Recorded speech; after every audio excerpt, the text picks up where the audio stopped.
Disclaimer: இந்த வீடியோவில் வரும் வீடியோக்கள் மற்றும் மீம்ஸ்கள் அனைத்தும் சிரிப்பதற்கு. அதை மீறி உங்கள் மனதை புண்படுத்தி இருந்தால் உங்க வீட்டு பிள்ளையா நினைச்சு எல்லாரும் என்னை மன்னிச்சிருங்க. Welcome to Neeya Naana. அனைவருக்கும் கோபிநாத்தின் அன்பு வணக்கம். ஏழ்ரை இது வந்தாலே ஏதாவது வில்லங்கத்துல கொண்டு வரா. இப்ப என்ன கொண்டு வந்திருக்கு? பி சிவில் படிச்சிருக்கேன். ஆனா ரொம்ப பிரஷரா இருக்கு எனக்கு. என்ன பிரஷர்? படிச்சு முடிச்சிட்டு 1 month தான் சார் வீட்ல இருந்தேன். வீட்ல இருந்தோனே ஆனா அடிக்கிறான், ஊனா குத்துறான், ஏதோ 3 வேளை சோத்துக்காக காலத்தை தள்ளிக்கிட்டு இருக்கேன். பெண்கள்லாம் வந்து படிச்சு முடிச்சிட்டு அப்பெல்லாம் வந்து வேலைக்கு போக கூடாதுன்னு ஊர் சொல்லிட்டு இருந்த ஒரு காலகட்டத்துல அப்புறம் வேலைக்கு போறேன்னு சொன்ன பத்தியா, அத அம்புட்டையும் மனசுக்குள்ள போட்டு புதைச்சிடுற. அதை உடைச்சு பிரேக் பண்ணி ஒரு ஹேண்ட்பேக் எடுத்து போட்டுட்டு ஒரு தென்றல் புயலாகி வருமே, அந்த ஒரு புதுமை பெண் பீரியட்னு சொல்லுவாங்கல்ல. இனிமே இந்த அதிகாரம் பெற்ற வேலையெல்லாம் என்கிட்ட வேண்டாம். இப்ப நானும் வேலைக்கு போறேன். நான் ஒரு நாளைக்கு ஊட்ட பெருக்கனா, நீ ஒரு நாளைக்கு ஊட்ட பெருக்கு. எப்படி ஒரு சமூக நெருக்கடி இருந்த போது அதை உடைத்துக் கொண்டு வேலைக்கெல்லாம் போய் ஒரு தலைமுறை வந்துச்சோ, அதனுடைய அடுத்த தலைமுறை அல்லது அதற்கடுத்த தலைமுறை என்ன சொல்றாங்கன்னா, எனக்கு வேலைக்கு போக பிடிக்கல. கடைசி வரைக்கும் சோத்துக்கும் துணிக்கு நம்ம கிட்டயே கையேந்திக்கு நிக்கணும். அப்பதான் பயம் இருக்கும். வேலைக்கு போன்னு இப்ப இந்த அம்மாக்கெல்லாம் சொல்றாங்க. ஆனா அவங்க பிள்ளைங்க எல்லாம் இல்ல, நான் ஹவுஸ் ஒய்ஃபா இருந்துக்கிறேன், ஒன்னும் ப்ராப்ளம் இல்ல அப்படிங்கிறாங்க. அதான் உன் வகையறாவில வதவதன்னு 7 பேர் இருக்காங்க. அதுல அந்த மிலிட்டரிக்காரனை கட்டி கொடு, இவளை அடிச்சு நிமித்துறதுக்கு அவன் தான் லாயக்கு. ஆக நான் ஹவுஸ் ஒய்ஃபாக இருக்காதே என்று சொல்லுகிற அம்மாக்களும் ஒரு பக்கம், நோ ஹவுஸ் ஒய்ஃபாக இருப்பதில் தவறில்லை அப்படின்னு சொல்லக்கூடிய அவர்களுடைய மகள்கள் இன்னொரு பக்கம். கடைசி வரைக்கும் சோத்துக்கு தண்டமா பூமிக்கு பாரமா தண்ட சோறு தின்னுட்டு போய் சேர வேண்டியதுதான். எஸ், ஓகே, இது ஒரு வித்தியாசமான உரையாடல். ஏன் உங்கள் மகள்கள் கட்டாயமாக வேலைக்கு போக வேண்டும் என்று நீங்கள் நினைக்கிறீர்கள்? 10 மாசம் சுமந்து பெற்றதுக்கு 10 பைசா கூட பிரயோஜனம் இல்ல. அவங்களோட சொந்த கால்ல அவங்க நிக்கணும். யாரையும் எதிர்பார்த்து இருக்க கூடாது. யாரை எதிர்பார்த்தனா? ஹஸ்பண்டை எதிர்பார்த்து இருக்க கூடாது. நீங்க செஞ்சிட்டாலும் நாங்க அப்படியே அசந்து அழுத்து தான் போயிருவோம் அப்படின்னு சொல்ல முடியாது சார். எவ்வளவுதான் நம்ம இது பண்ணாலும் அவங்களோட சப்போர்ட் இருக்கணும்ல. கண்டிப்பா அவங்கள்ட்ட டிபெண்ட் ஆகுறது தப்பு இல்ல. சோறு போடுறதுன்னா நீங்க என்ன சொன்னாலும் நான் கேட்பேன். இந்த 10 ரூபா டிபெண்ட் ஆகல, என்ன தப்பு இருக்கு? எனக்கு வந்து அது தப்புன்னு நான் சொல்றேன். மா என்னம்மா தப்பு? இந்த நாட்டுக்கு ஏதாவது பிரயோஜனம் இருக்கா? வீட்டுக்கு ஏதாவது பிரயோஜனம் இருக்கா? இல்ல உன்னால உனக்கு ஏதாவது பிரயோஜனம் இருக்கா? நான் வந்து கொஞ்ச நாள் ஒர்க் பண்ணேன். அதுக்கப்புறம் என் ஹஸ்பண்ட் வேண்டாமா, 2 பிள்ளைங்க வந்துட்டாங்க, பாத்துக்கோன்னு சொல்லிட்டாங்க. அப்போ அந்த சிச்சுவேஷனை நான் தான் தாண்டி வந்திருக்கேன். எங்க அப்பா ஒரு பெரிய மளிகை கடை வச்சிருந்தாரு. அவர்கிட்ட வந்து அரிசி சாம்பிள் பக்கம் வந்தாரு இந்த மனுஷன். கடைசியில என்ன சாம்பிள் பாத்துட்டாரு. அது எனக்கு தெரியும். அந்த வலி ரெண்டையும் நீங்க பாத்துருக்கீங்க. ரெண்டும் பாத்துருக்கேன். அதனால அந்த வேதனை என் பிள்ளை படக்கூடாது. அதனால இருந்த சிச்சுவேஷன் வேற. இப்ப வத்த பிள்ளை அதை வளர்க்கறதுக்கு நம்மள துணை கூப்பிடுறாங்க. இத்தனைக்கு வீட்டுல துணி துவைக்க மிஷின், மாவு அரைக்க மிஷின், சட்னி அரைக்க மிஷின். இப்ப என்ன ஜாயின் ஃபேமிலி தானே இருக்கேன். அது எல்லாரும் இருந்து எல்லாமே 2 பேரும் வேலைக்கு போனாதான் அவங்க பிள்ளைங்களை அவங்க சேஃபா பார்க்க முடியும். அத ஏன் சார் கேக்குறீங்க? வேண்டாங்க வேண்டாங்க, பொண்டாட்டி ஆட்டோ வித்து பிள்ளைய கான்வென்ட்ல சேர்த்து விட்டா. இப்ப நடு ரோட்ல ஐஸ் வண்டி தள்ளிக்கிட்டு இருக்கேன். இது இல்லாம நான் வீட்ல உட்கார்ந்துக்கிறேன், என் ஹஸ்பண்ட் மட்டும் கஷ்டப்படட்டும்னா அந்த பிள்ளை எவ்வளவு காலத்துக்கு கஷ்டப்படும்? அந்த பைபிள்ல 2 வகுப்பு போறதுக்குள்ள பிச்சை எடுத்தாலும் எடுப்ப போல் இருக்கு. நீ கை கொடுத்து நாளைக்கே எனக்கு பாப்பா எல்லாம் பிறந்துருச்சுன்னா நான் அவங்க கூட தானே ஸ்பெண்ட் பண்ணோம். அப்புறம் வேலைக்கெல்லாம் போயிட்டு வந்து எனக்கு அப்படியே டயர்ட் ஆயிடும். சனிய இவ செத்தாதான் எனக்கு நிம்மதி. என்ன சொன்னீங்க? தீர்க்க சுமங்கலி பவான்னு. முன்னால மகள்கள் கஷ்டப்படுறத பேசுவாங்க, இப்ப மருமகன்கள் கஷ்டப்படுறத மாமியார்கள் பேசுறாங்க. ஒரு புள்ள மட்டும் நீங்க சொல்றது மருமகனை தானே சொல்லுங்க. இப்ப இருந்து நீங்க எனக்கு அத்தை கிடையாது. மாப்பிள என்ன டிஸ்டன்ஸ் அதிகமாகுது மாமா. இன்னில இருந்து இவங்க எனக்கு அக்கா. ஓ அது சரி. சுமையா அவரே எப்படி சுமக்கறீங்க? நீங்க அதுக்கு தானே சார் கல்யாணம் பண்ணி கொடுத்திருக்காங்க. அப்புறம் எங்களை சுமக்காம என்ன வேலை? மொத்தத்துல நீங்க பிறந்ததே வேஸ்ட்னு அகத்தியர் அந்த காலத்திலேயே எழுதி வச்சிருக்காரு சுபம். நாங்க பொருளாதாரத்துல உயர்றதுக்கு ரொம்ப கஷ்டப்பட்டோம். அப்ப நான் ஃபீல் பண்ணேன், ஏன் நாம வந்து அவருக்கு உதவ முடியலையே. ஏற்கனவே என்கிட்ட 10 பண்ணி இருக்கு. எங்க அப்பா இன்னும் ஒரு 10 பண்ணி தரேன்னு சொல்லிருக்காங்க. இத வச்சு உங்களை நான் காலம்பூரா கண்கலங்காம காப்பாத்துறேங்க. வாங்குற 2 பிள்ளைங்க 3 இயர்ஸ்ல டக்கு டக்குன்னு வரவும் எனக்கு பாத்துக்கிறதுக்கு ஆள் இல்ல. அதனால நான் வீட்ல இருந்தேன். மத்தபடி நாங்க எங்களை அவுத்து விட்டாங்கன்னு வச்சுக்கோ, சிறகு அடிப்போம் நாங்க. உனக்கு அப்படி கிடையாது. உங்க மாமியார் இருக்கிறாங்க, நான் இருக்கிறேன். நாங்க 2 பேரும் மாத்தி மாத்தி பிள்ளைய பாத்துக்கிறோம். உனக்கு என்ன கவலை? வலைய விரிக்கிறா வம்பளுக்குறானே. வாயை கொடுத்து வாயில உன்னோட ஊர் வச்சிடக்கூடாதா சாமி? நீ சப்போர்ட் இருந்தாலும் நான் என் பாப்பா கூட இருக்கணும், நான் வளர்க்கணும். நான் வளர்த்த மாதிரி வரும். அப்புறம் வந்து பாட்டி போயிடுச்சுன்னா அப்புறம் நானு ஒரு பிள்ளை பெக்கிறதுக்கு நான் பட்ட பாடு எனக்கு தான் தெரியும். என்னதான் வீட்டுக்கு வந்து அம்மா நீ வேணாம்மா நான் அம்மா கூடயே படுக்கிறேன் அப்படி சொல்லிடுச்சுன்னா அது ஆட்டா எல்லா நேரத்துலதான் பசிக்கிறது, பேல வர்றது, மோள வர்றது எல்லாம். நம்ம பகலெல்லாம் வச்சுக்க போறோம், நைட்டு நான் வச்சுக்கணும்னு முடியாது இல்ல. இந்தம்மா வச்சுக்கோன்னு நான் சொல்லிட போறேன். எனக்கு டயர்டா இருக்கும், வந்தோடனே படுத்து தூங்கதான் தோணும். எப்படி சார் விளையாட முடியும்? பாரு பிள்ளைக்கு டயர் கூட போடாம பிச்சைக்கார வீட்டு பிள்ளைய மாதிரி விட்டுருக்கா பாரு. எங்கடா வாத்தா? இப்ப பிள்ளைங்களை படிக்க வைக்கணும்னா அம்மா அப்பா 2 பேரும் சம்பாதிச்சாதான் பிள்ளைங்களை கொண்டு போய் ஒரு நல்ல ஸ்கூல்ல சேர்க்க முடியும். ஒருத்தர் சம்பாத்தியத்துல நீ எப்படி நல்ல ஸ்கூல்ல சேர்ப்ப? ஒரு அடிப்படை கேள்வி கூட உங்க சிந்தனையில இல்லாதா? சோத்துக்கு என்ன பண்ணுவ? சாப்பாட்டுக்கு என்ன பண்ணுவ? ரொம்ப பேசுறாங்க சார். ஹஸ்பண்ட் இருக்காங்க சார், அவங்க எதுக்கு இருக்காங்க? இதுதான் நான் தப்புன்னு சங்கடங்கிற வார்த்தைக்கே வாழ்க்கையில் அர்த்தம் தெரியாம இருந்தனா இப்ப எவ்வளவு கவலைப்பட வேண்டிய நிலைமைக்கு ஆளாயிட்டேன். நாங்களாம் அதெல்லாம் சாதிச்சுட்டு தானே வேலைக்கு போனோம். என்னால அவ்வளவு பிரஷர் எடுத்துக்க முடியாது சார். சிம்பிள் முடிஞ்சு போச்சு. இவ்வளவு பிரஷர் நான் எடுத்துக்க முடியாது. ஓகே. ஏ சப்ரா புத்திசாலி, அவளை யாராலையும் ஏமாத்த முடியாது. சார் வேலைக்கு போனா ஹஸ்பண்ட் அண்ட் ஃப்ரெண்ட் பேரை ஒர்க் பண்ணா நல்ல கம்ஃபர்டபிள் லைஃப் லீட் பண்ணலாம். சார் அவங்க டெய்லி எவ்வளவு நேரம் தூங்குறாங்கன்னு கேளுங்க சார். ஒரு நாளைக்கு 24 hours பத்தல தேயா பறக்குறேன்.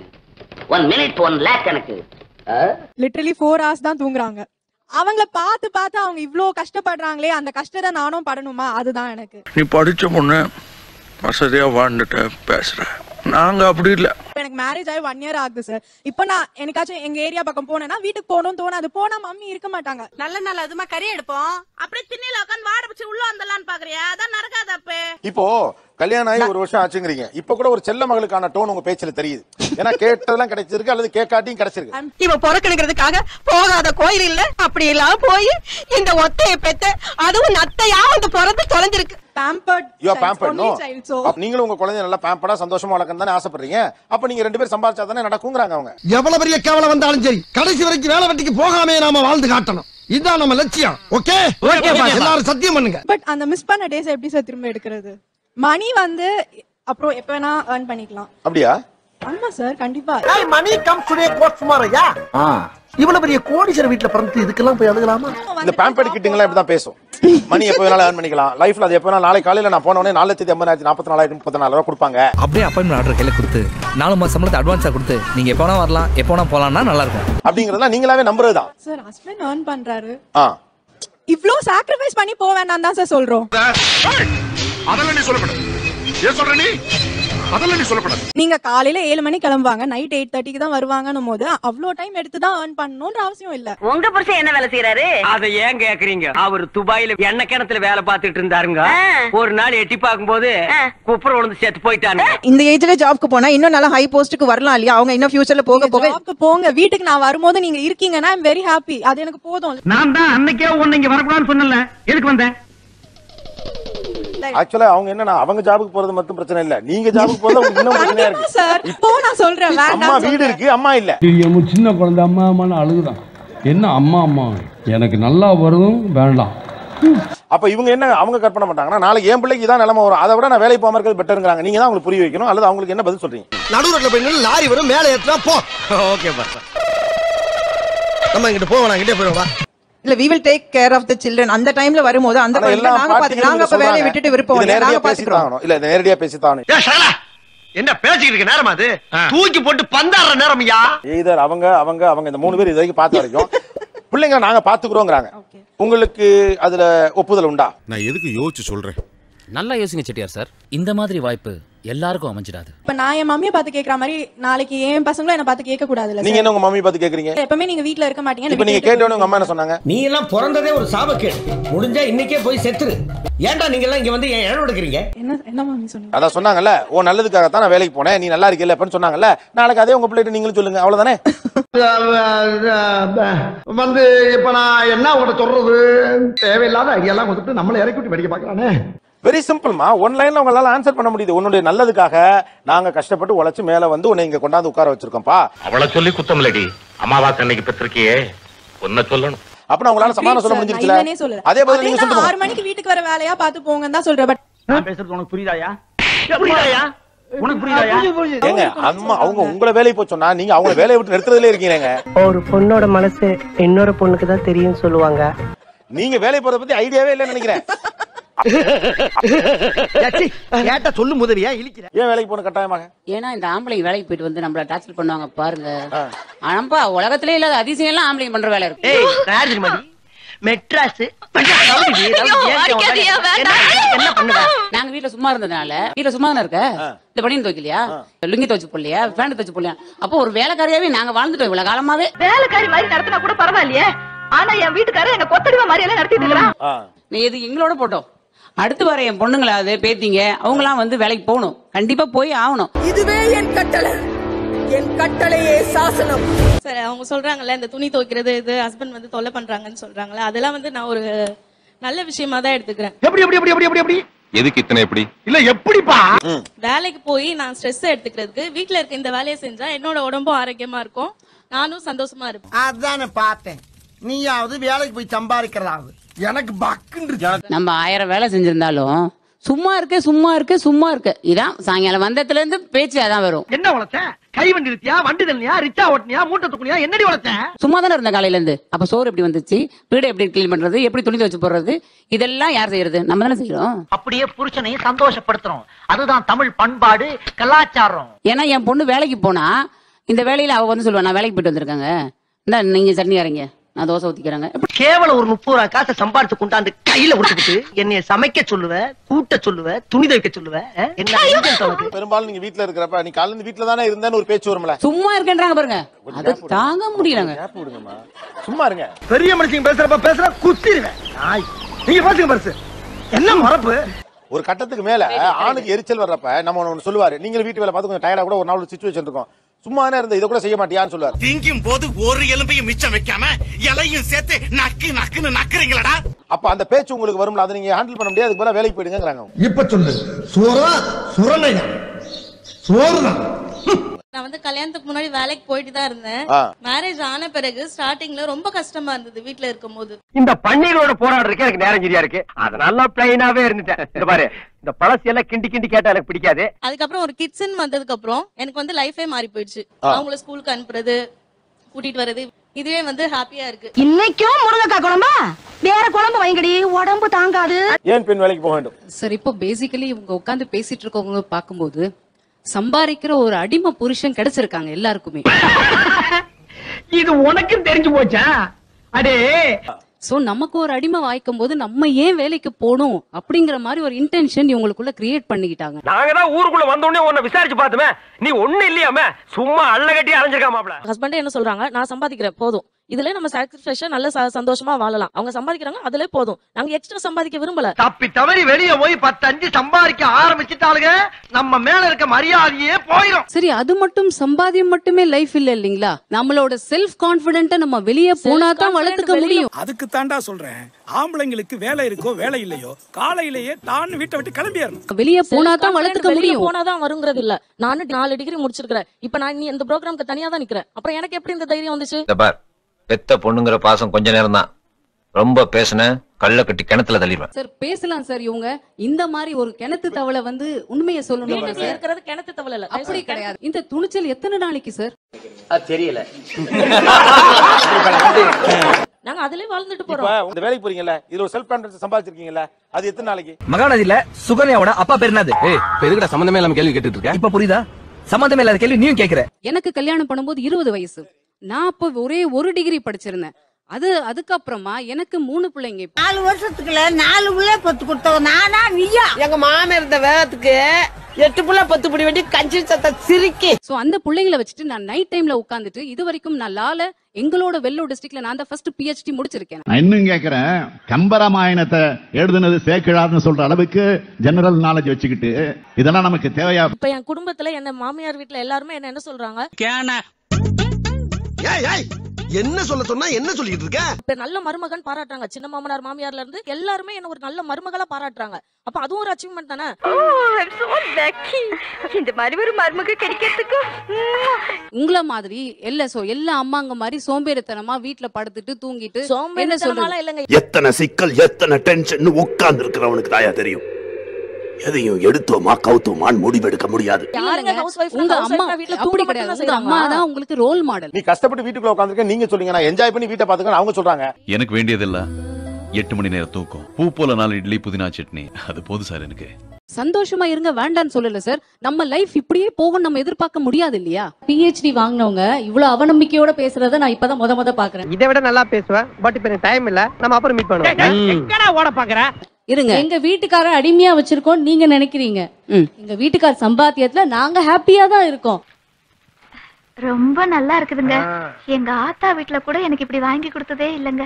ஒரு ஷாப்பிங்னு நீங்க போகும்போது உங்களுக்கு தேவையான ஒரு ஹேர் பின் வாங்கணும்னா கூட யாரை எதிர்பார்க்கறீங்க நீங்க? மகாபிரபு, நீங்க இங்கே வந்துட்டீங்களா? எங்க ஹஸ்பண்ட் தானங்க எதிர்பார்க்கறோம். அதுதான் நான் சொல்றேன். வீட்டுக்காரர்கிட்ட போய் ஒரு ஹேர் பின் நாங்க கேக்குறது இல்லையே. அவனையா ஓ மச்சான் நாக்குற? பாலிம குறை. ஒரு கேள்வி இருக்கு உங்ககிட்ட. எத்தனை பசங்க? 2 குழந்தைங்க. 2 குழந்தை. என்ன பண்ண போறீங்க? அது தெரிஞ்ச நாயா இங்க வர்றேன். தெரியாம தான் இங்க வந்து குத்த வச்சேன். ஐஏஎஸ் பையனும் பொண்ணு டீச்சர் அவ ஆசைப்படுறா. சோ நான் வந்து ஒரு பிட்ஸ் பிலானி ப்ரொஃபஸரா மாத்துறேன். ஓகே. உள்ளூர்ல ஆட வக்கு இல்லாதவன் வெளியூருக்கு ரெக்கார்ட் டான்ஸ் ஆட போனானா. அந்த கதை தான் இவங்க கதை. ஒரு பிட்ஸ் பிலானில ஒரு ப்ரொஃபசர், ஒரு ஐஏஎஸ் ஆபீசர் 2 பேர் படிச்சிட்டு வேலைக்கு தான் போகணும். ஓகே. வேலைக்கு. ஓகே. கோபிநாத் பயங்கரமான புத்திசாலி, ஆனா பக்கா கிரிமினல். ஃபைன். உங்களுக்கு? அவ டீச்சர் ஆவணும்னு நல்லா படிக்கிறா. டீச்சர் ஆனா எனக்கு சந்தோஷம். ஃபைன். டீச்சர். உங்க ஆசை நியாயமானது. உங்க நேர்மை எனக்கு ரொம்ப பிடிச்சிருக்கு. பெண் குழந்தை வச்சிருக்கவங்க ஐஏஎஸ் படிக்க வைக்கலாம். நான் ஐஏஎஸ் படிக்க வைக்கலாம். ஏன் அவங்க ஒரு ஹவுஸ் ஒய்ஃபா இருக்க கூடாது? ஐஏஎஸ் படிக்க வைக்கணும். மாட்னாடா மானஸ்த. அவ வந்து கொஞ்சம் படிக்கலாம்னு ஒரு ஆசை. இவ்வளவு பொறுப்பு இல்லாம பேசினா எப்படிமா? ஐயா, மாடர்ன் உலகம். இந்த காலத்து இளைஞர்கள்கிட்ட எனக்கு பிடிச்சதே தப்பான விஷயத்தை கூட தன்னம்பிக்கையோட பேசுறாங்க பாருங்க. அந்த பிள்ளை கஷ்டப்படும் தெரிஞ்சு அதை ஏமா வேலைக்கு அவ கஷ்டம் ஐஏஎஸ் பண்ணா கஷ்டப்படுவாங்கறீங்க. ஏமா இந்த வேலைக்கே இவ்வளவு கஷ்டங்கறீங்களே? ஐஏஎஸ் எவ்வளவு கஷ்டம் தெரியுமா? ஏன் தலையில அடி சட்டி பண்ண உனக்கு எழுத படிக்க தெரியும்னே. என்ன பேசுறீங்க? படிக்கிறது கஷ்டம், வேலை கஷ்டம். ஓகே. இல்ல அவ ஜாப் பிஃபோர் மேரேஜ். நான் ஒண்ணே ஒன்னு சொல்றேன். உங்க பிள்ளையோட சந்தோஷம் உங்களுக்கு முக்கியமா இல்லையா? கண்டிப்பா. ஹவுஸ் ஒய்ஃபா இருந்தா தானே சந்தோஷமா இருக்க முடியும். அது நீ இப்படி எங்களை மடக்கவே நான் எதிர்பார்க்கவே இல்ல. அப்புறம் எதுக்கு அந்த பிள்ளை ஐஏஎஸ் படிக்க வைக்கணும்? இல்ல அது கரெக்ட் தான். நாங்க பண்ண தப்ப என்னோட கேரக்டர் என்னன்னா என் ஹஸ்பண்ட் பேச்ச நான் கேட்டுட்டு தான் இருக்கிறேன். இத நீ கடைசி வரைக்கும் ஃபாலோ பண்ற. அப்புறம் வேலைக்கு போறேன்னு சொன்ன பத்தியா, அத அம்புட்டையும் மனசுக்குள்ள போட்டு புதைச்சிடுற. பட் ஆனா என் குழந்தைய ஐஏஎஸ் படிக்க வச்சா பிஃபோர் மேரேஜ்லயே அவ ஐஏஎஸ் ஜாப். நான் அடுத்த கேள்விக்கு வந்துறேன். உங்க பொண்ணை ஏதோ ஒன்னு படிக்க வைக்கிறீங்க, ஐஏஎஸ் படிக்குது. அது என்னமா அப்ப கொஞ்சம் கூட வெக்கப்படாம பேசிட்ட? படிப்பு என்ன அவ்வளவு சீப்பா போச்சா?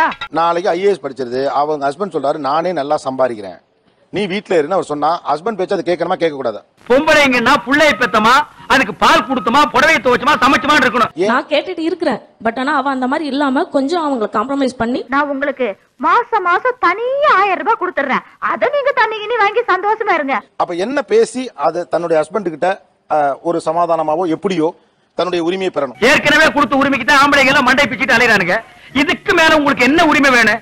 நான் படிச்சிருக்கிறேன், வேலைக்கு போகணும், இல்ல என்னோட டேலண்ட நான் இன்க்ரீஸ் பண்ணிக்கணும், சம்திங் ஏதாவது ஒன்னு சொல்லி அவங்க கண்ணீர் விட்டு அழுது போவோம் பாஸ். அதுக்கு இறக்கப்படலைன்னா கால்ல வந்து கதறுவோம் பாஸ். அதுக்கும் போனா கொய்யாலன்னா அவங்களை எப்படி காம்ப்ரமைஸ் பண்ணணுமோ காம்ப்ரமைஸ். இப்போ நீங்க சொல்றீங்க உங்க மருமகன் சொல்றாரு அதெல்லாம் வேணாம் பேசாம வீட்ல இருங்கறாரு. இப்போ உங்க மகன் என்ன சொல்லணும்? இல்ல நான் போவேன். என்ன தைரியம் இருந்தா என்கிட்டயே வேலைக்கு போறேன்னு சொல்லுவேன். இந்த ஐடியா உனக்கு யாரு கொடுத்தா? யாரு கொடுத்தா? அக்கம் பக்கத்துல குடியிருக்காளுங்க உன் ஃப்ரெண்ட் அவ்வளவு கொடுத்தா? ஐயோ இல்ல. அவர் முடியாதுங்கறது. நான் தான் சொல்றேன். அப்புறம் மறுபடியும் போறேன்னா என்ன அர்த்தம்? ஒத்த கால தனியா வெட்டி போடி ஒண்ணே. என்ன ஆட்ற? 2 காலை வெட்டி போட வேண்டி. இப்போ எவ்வளவு தூரம் காம்ப்ரமைஸ் பண்ண முடியுமோ அவ்வளவு தூரம் இப்ப இறங்கி போய் பண்ண சொல்ல வேண்டியதானே? சொல்லி யார் நானா? பாயிண்ட். இதுக்கு தான் நீங்க பஞ்சாயத்துக்கு வேணுங்கிறது. கொக்கி போட்டுல பிடிக்கிறீங்க. நான் சொல்லி எந்த பேச்சு எடுப்படல. என்னம்மா இது? நீங்க சொல்லி பேச்சு எடுபடாது. 4 டிகிரி படிச்சிருக்கீங்க. நீங்களே ஐஏஎஸ் தான் படிக்க வச்சதே ஹஸ்பண்ட் தான். பீச்ல செலவை சரியா? அதான் சொல்றேன்ல, படிக்க வச்சார்ல, அவ்வளவு மாடர்னான ஒரு ஆள் தான் அவரு. அவங்க சொன்னதை நான் அக்செப்ட் பண்ணிக்கிட்டேன் அப்படின்னு விட்டுட்டேன். இந்த நாட்டு பெண்களுக்கே தான் தலையெழுத்து. அடிமைத்தனம். கழுத்துல தாலி ஏறுறது புருஷனுக்கு அடிமை. அதுக்கப்புறம் வாழ்நாள் பூரா பெத்து போட்டதுங்களுக்கு அடிமை. உங்க சைடுல நான் பாக்குற ஒண்ணு என்ன இருக்கு தோணுதுன்னா, நீங்க கொஞ்சம் இதுக்கு பழகிட்டீங்க. எஸ், அதுவும் ஒன்ஸ் இது பழகிடுச்சு. இப்ப நிஜமா இப்ப என் ஹஸ்பண்ட் நீ போன்னு சொல்றாங்க, நான் தான் போல. ஏன் எலிஜபெத் அடியாய் திருக்கி பகல்லையும் தூங்குறா ராத்திரியும் தூங்குறா. சோதிக்கிறவன் என் ஹஸ்பண்ட் பிசினஸ் பண்றாங்க, எனக்கு வந்து ஹெல்ப் பண்ணுவான்னு சொல்றாங்க. ஆனா நாங்க வீட்ல சொகுசா இருந்து பழகிட்டோம். புதுமை பெண் பைத்தியக்காரத்தனமா பாரதி கனவு கண்டு வச்சுட்டு போயிட்டான். ஆனா நீங்க எல்லாம் உருப்பட போறது இல்ல. இந்த ரீசன் தான் இவங்க வேற டைமென்ஷன்ல சொல்றாங்க. அத கொஞ்சம் கோவத்தோட சொல்றதுனால உங்களுக்கு புரியல. மொத்தத்துல பொண்டாட்டிங்களை அன்பா பேசி திருத்த முடியாது, அடிச்சுதான் திருத்த. Thanks lot. நிகழ்ச்சியில் கலந்து கொண்ட அனைவருக்கும் கோபிநாத் நெஞ்சார்ந்த நன்றிகள். மீண்டும் இன்னொரு சந்தர்ப்பத்தில் பேசலாம். அப்பா எம்மகிட்ட முடிச்சுப்பா. அந்த சப்ஸ்கிரைப் எனக்கு இந்த திறமை ஒவ்வொரு திறமையும் இருக்கு. பலவிதமா திறமை பண்றாங்க. எல்லாரும் எல்லா சேனலையும் பார்க்கணும். அதுமாதிரி நண்பர்கள் சின்ன சேனல் எதா இருந்தாலும் அது கொஞ்சம் ஆதரவு கொடுங்க. உங்க பொண்ணான கையை கொண்டு அந்த பெல்ல தட்டிடுங்க. அவங்களுக்கு சப்ஸ்கிரைபர் 5-10 ஏறுனா அவங்க மனசு சந்தோஷப்படும். அவங்க வீடியோவும் பாருங்க. நான் என்ன சொல்றேன்னா, இந்த வீடியோ உங்களுக்கு பிடிச்சிருந்துச்சுன்னா லைக் பண்ணுங்க, பிடிக்கலன்னா தயங்காம டிஸ்லைக் பண்ணுங்க. அடுத்து ஒரு அமேசிங் நீயா நான் கண்ணல மீட் பண்ணலாம். பாய் பாய்.